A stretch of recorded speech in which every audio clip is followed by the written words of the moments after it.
nonsense. Come on, it ain't no such thing. Now, it ain't gonna hurt you none. I got things to do. The first thing you gotta do is sit down here and get your hair cut. My hair don't need cutting. If it gets any longer, I'll have to. I declare, you fight hair cutting like a steer fights branding. Well, the last time you cut my hair, you did brand me. How did I know somebody poured hot gravy in my bowl? Smarted considerable. Sure plastered your hair down nice, though. No, I might go to selling that stuff. Gravy? Sure made your hair look mighty sprucey. Yes, sir. You were slicker than a peeled onion. Smelled like one, too. Sir, I'd go to selling that stuff. I could put an ad in one of them catalogs. If you want the girls to stop and stare, put Granny's gravy on your hair. All right, Granny, come on. Let's get on with it. Hey, Uncle Jed, you're getting your hair cut. Thanks for telling me, Jethro. Oh, that's all right. You're next, Jethro. What's going on? Is there going to be a wedding or something? I could be the way that Sonny Drysdale is a sparking Elly May. Oh, he's with her right now, up by the cement pond. I better get right out there and keep eye. Now, you sit still and leave those young'uns alone. Can't you remember how it was when you was a boy? Yeah. I better get right out there. It's broad daylight. And besides, they swim. No, they ain't. He's just sitting on the bank, and he's a-holding her hand. What an interesting hand you have. I see a man, a handsome Harvard man. Where? Right there on your heart line. Oh, that's just a wart I got from picking up toes. Elly, you mustn't let horrid, slimy creatures touch you. Oh, heck, you ain't slimy, Sonny. Just a mite greasy from all that oil you smear on yourself. What a precious paradox you are. What a charming contradiction. You look pure Park Avenue and you speak pure Tobacco Road. That good? Good, it's fascinating. You're a challenge to me, you child of nature. You are the raw clay from which I will mold a perfect woman, worthy of a perfect man. Me. You know Shaw's Pygmalion? I don't even know Shaw, let alone his pig. Oh, you woodland sprite! You forest little bird. You are so refreshing after all those intellectual types of Vassar and Wellesley. You make me feel superior. That good? Good? It's divine.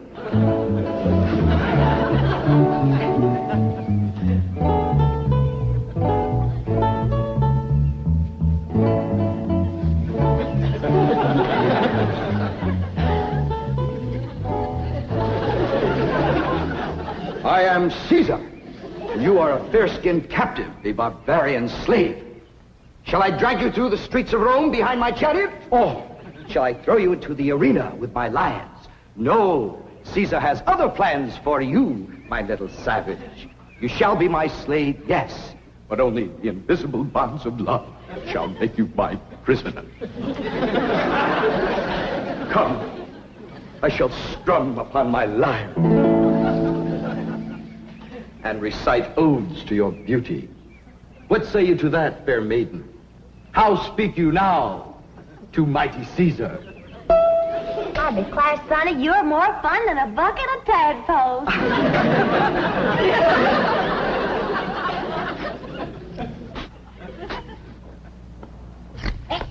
Sit still, I'm liable to lop off a ear. Well, doggone it, Granny, hurry up. I gotta get out there and keep an eye on Sonny and Elly. You want me to go out and see what they's up to, Uncle Jed? Now, you just sit still, the both of you. I expect Elly May to get a husband if you don't let the boy spark her. Well, Elly ain't never been learned about such things. Jed, sparking is like breathing. You don't learn to do it. Somebody slaps you and you go at it. Boy slaps. Now, I declare you're wiggling worse than a worm in a bait bucket. You want your daughter to be an old maid? Of course not. Next year she'll be too old to get a husband. She's almost 18. That old. Sure is. She done waited too long, Uncle Jed. Why, no boy wants to marry up with a middle-aged woman. Elly May can get herself a husband anytime she wants to. Why, she's the prettiest Oh, and... now, don't get your old feathers riled up, you old rooster, you. Elly May will be all right if you just leave her alone. Well, I ain't sure Sonny Drysdale's good enough for her. He's considerable older than she is. Well, don't worry about that, Uncle Jed. His family lives a heap longer than most folks. Yeah? Yeah. Sonny told me that there's been a member of his family living in Boston since 1632. Well, that rascal's over 300 years old. He was a greening you. Yeah, you sure swallowed a whopper. No, ma'am. Sonny's honest. Why, he's so honest, he has to have somebody do his lying for him. Do his lying for him. Yes, sir. Why, I heard him call through the heads to Elly. He says, I'm coming over to serenade you, and I'm gonna bring my liar. Veni, vidi, vici. The world lies conquered at my feet. And yet, I tremble at the nearness of this flaxen-haired barbarian. Could it be that the invincible Caesar is about to be vanquished? Not by the spears and arrows of the Gallic tribes, but by Cupid's dart? Yes, fair maiden, you have done what your fierce kinsman could not. You have brought mighty Caesar to his knees. Come, I will take you to my palace, and there compose odes to your beauty. See yon window. 'Tis the Emperor's suite. There I shall woo you. Mother! That's my room, and those are my binoculars. You're not supposed to spy on the Emperor. What are you trying to tell me, Sonny? Mumsy can see you, but she can't hear you.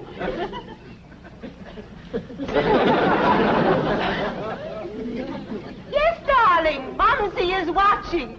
You look magnificent, like Apollo, the god of manly youth and beauty, the god of poetry and music. Look out! You're getting near the water. Be careful. Wait!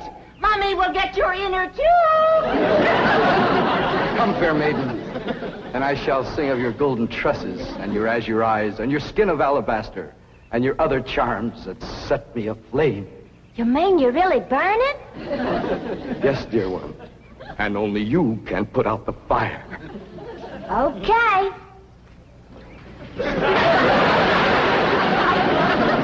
How's that, Sonny? You feel better now?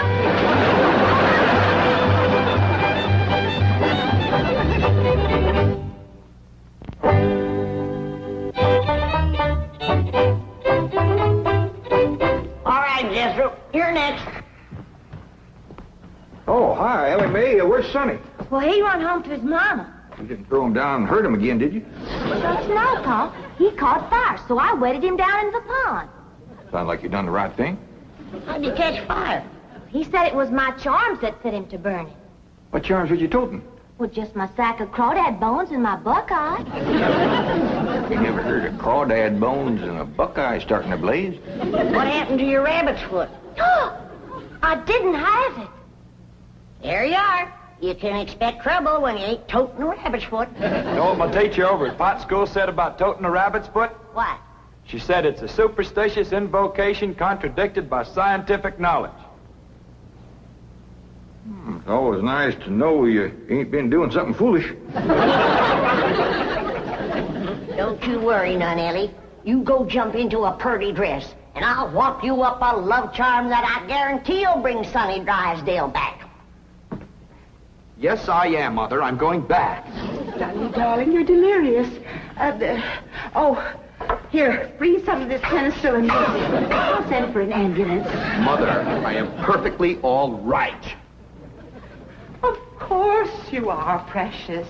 A nice rest in an oxygen tent is all you need. I don't need an oxygen tent or an ambulance. All right. Just relax.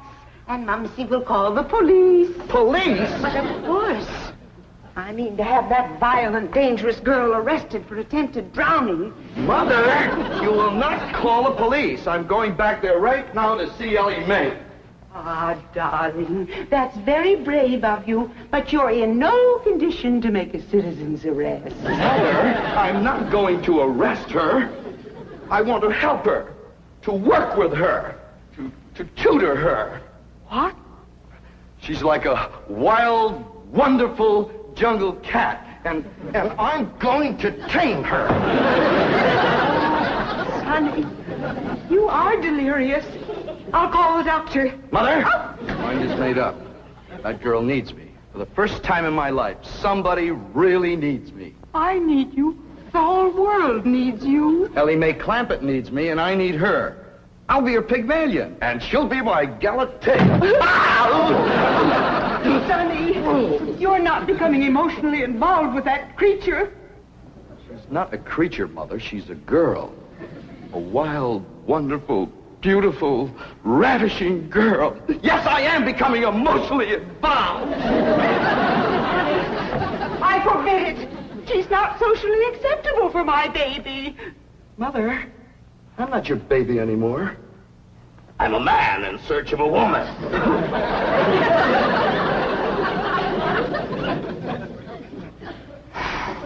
Where did he learn that language?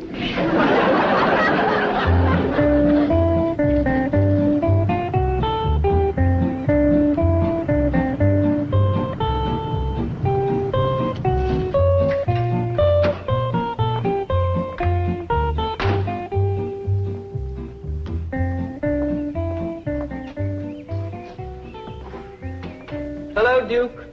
You noble veteran of the chase. Are you homesick for your forest paths and mountain trails? You look like a cashier waiting for the bank examiners to arrive.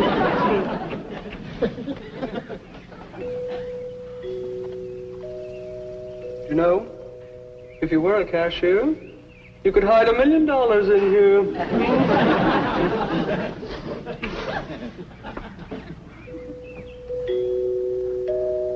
There goes that music again. Jethro, did you ever find out where that's coming from? No, sir, I didn't. Every time I went to looking for it, somebody always come to the door. This time I'm gonna find it for sure. You see? Oh, bonjour, Jethro. Oh, howdy, Miss Hathaway. No. When I say bonjour, Jethro, you say bonjour, Mademoiselle Jane. Now say it. Bonjour, Mademoiselle Jane. Bonjour, Mademoiselle Jane. That's very good. Except for the mwah. Must be soft. Mwah. What? No. Watch my lips closely. Mwah. Try that. What? Try it again. What? Well, that's closer. Try again. What? Once more. What? Close in on her, Jethro. Oh, Mr. Clampett, I was attempting to teach Jethro to articulate the Gallic diphthong. No matter what fancy name you call it, he ain't very good at it. He'll learn. But now to the purpose of my visit. Is Sonny Drysdale here? No, but he will be. Granny's out in the kitchen wamping up a love charm for Elly to give to him. She said it'll bring him on the run. Mr. Clampett, I am reluctant to disillusion you about so-called love charms, but they are mere superstitious invocations and have been proved to be completely ineffective. Granny sets great store by him.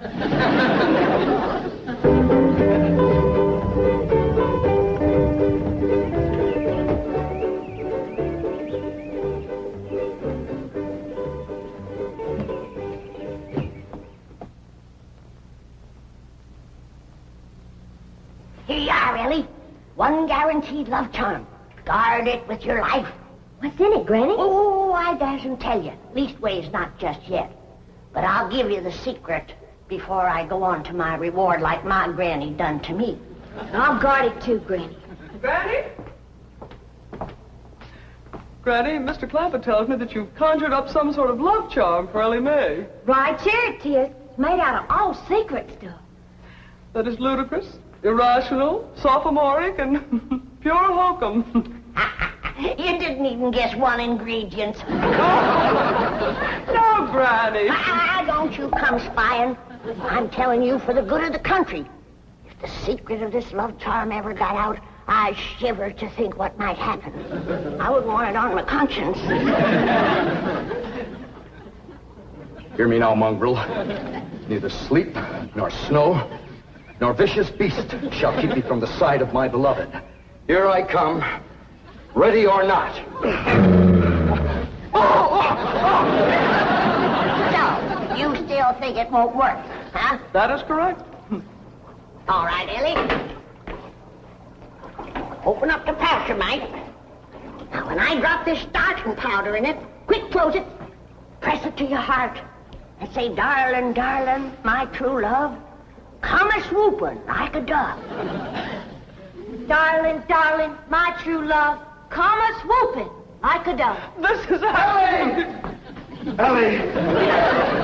I have flown to your side in spite of all danger. What fate, what power have I to thank for giving wings to my feet? That little old charm maker, me.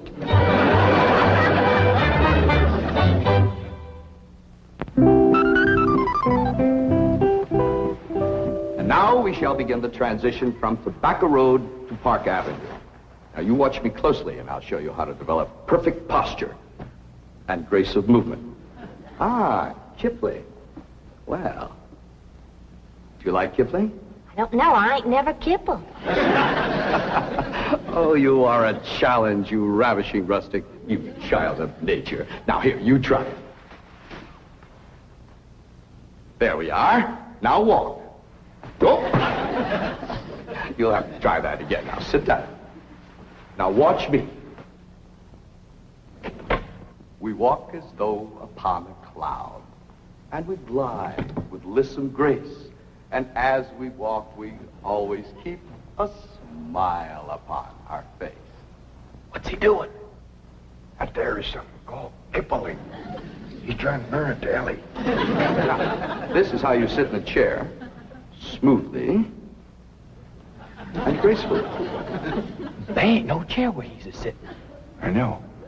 What do you reckon's wrong with that rascal? Appears to me he's about 2 bricks shy of a load. Turn old Duke loose so we can go in there and protect Elly. Now we'll practice diction and intonation at the same time. How now, brown cow? How now, brown cow? What's he talking about? He thinks old Duke is a cow. You best fetch your granny. Appears to be she's threw too strong a charm on that boy.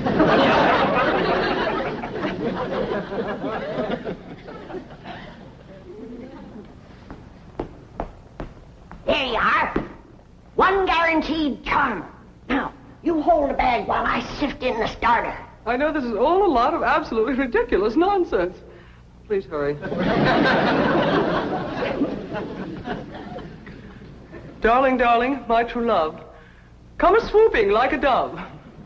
I better open this door before he busts it in. Miss Jane! Here he is. Granny's love charm is too strong. Don't fight it. It's bigger than both of us. Circled on me. Granny, come quick. The love charm you throwed on Sonny Drysdale was too strong for him. Thank you, Granny. How now, brown cow? How now, brown cow? How now, brown cow? How now, brown cow? How's it going, Uncle Jed? Bad. Now he's got Elly believing old Duke is a cow. Break the charm, Granny? I reckon so. I'll sprinkle him with some let-go powder. While you're at it, will you sprinkle some on Miss Jane? She's shutting off the blood to my arm. How now, brown cow? Secret powder white as snow. Make the charm of love let go. What did you do? The spell is broken. Now, please, everybody listen to me. I must have complete quiet and concentration if I am to transform this bucolic beauty into a sophisticated debutante. Now, I have studied drama at Yale, Harvard, Princeton, and Dartmouth, and I am probably the only living man who can accomplish this difficult cultural metamorphosis in the brief time available. Now, everybody please go while I transfuse into this simple, untutored mind the charm, the polish, the splendor that is Sonny Drysdale.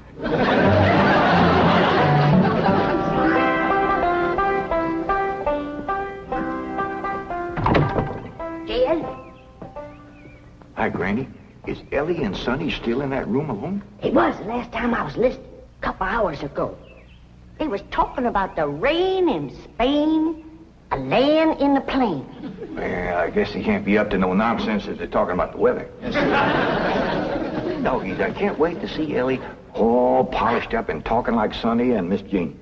While you're waiting, I got something for you. What is it?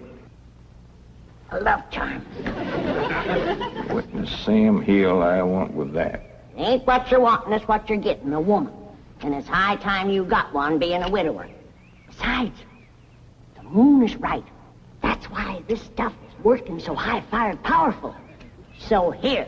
Well, I ain't interested in none of these la-di-da Beverly Hills women, so here. Well, they're interested in you, so here. Who said? Jethro says. Jethro don't know nothing, so here. I reckon Jethro ought to know what's going on in his own school.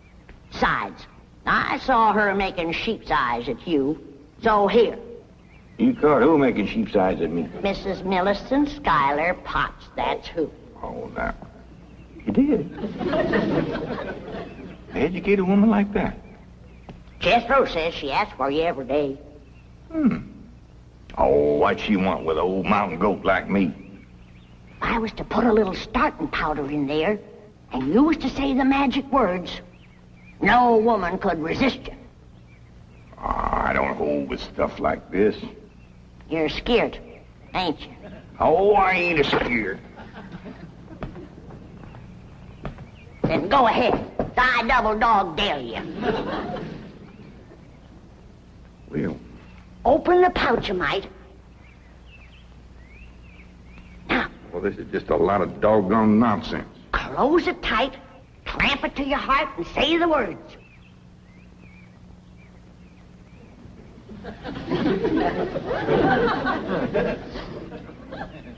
Darling, darling, my true love come a-swooping like a dove. Where is he? Where's my dog? It's Mrs. Drysdale. Where is he? Oh, where is he? Oh, I tried to stay away, but I could not. He's mine, and no other woman shall have him. Drysdale, you're a married woman. Think of your husband. Control yourself. Care about my husband. I want my darling, and no one is going to keep me from him. I sure hate to have to do this, but...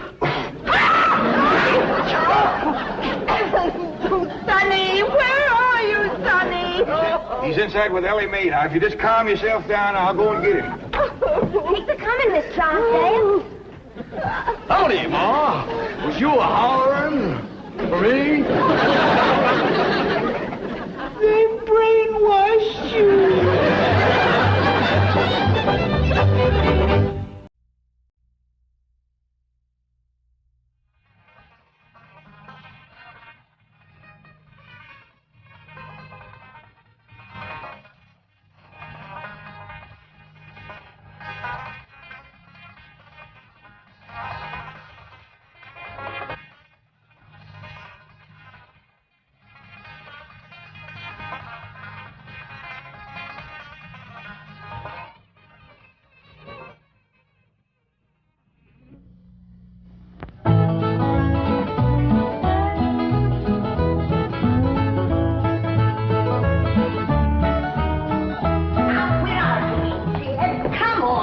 There's a lot of darn nonsense.